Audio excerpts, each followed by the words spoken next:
Ara, there's a scenario that has become far too prevalent. Imagine your landlord issues you with a notice to quit. Anxiety sets in as you desperately search for somewhere to live, but you can't find anywhere you can afford.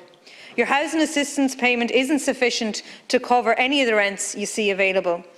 The clock ticks down and soon enough you find yourself in the situation of homelessness.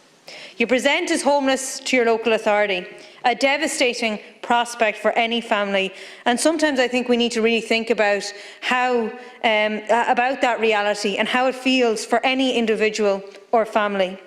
And Ara, this has become an all too common reality for many of our citizens. Currently there are 61 families in Galway City who have received a notice to quit and who have presented to City Hall in need of assistance.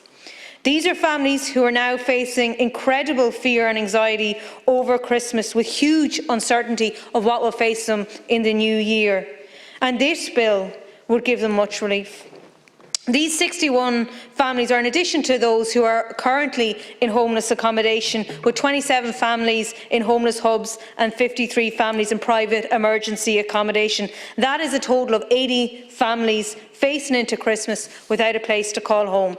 And as we know, so many of the people who are in homeless accommodation, they're told to look for HAP accommodation, but the reality is that often there are no properties available under the HAP limits, and that's something that keeps coming up in Galway City.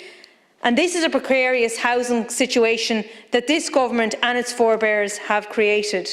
We've seen in Galway City that more has been allocated again this year for homeless emergency services, but the reality is, while this is a further year-on-year increase and is needed, it doesn't address the actual need of the people. It doesn't address the need for more bills. And I'm pleased to see that the government aren't opposing this here tonight, and I think it's fantastic to see cross-party solidarity in putting forward this bill by the Simon community, but we need action.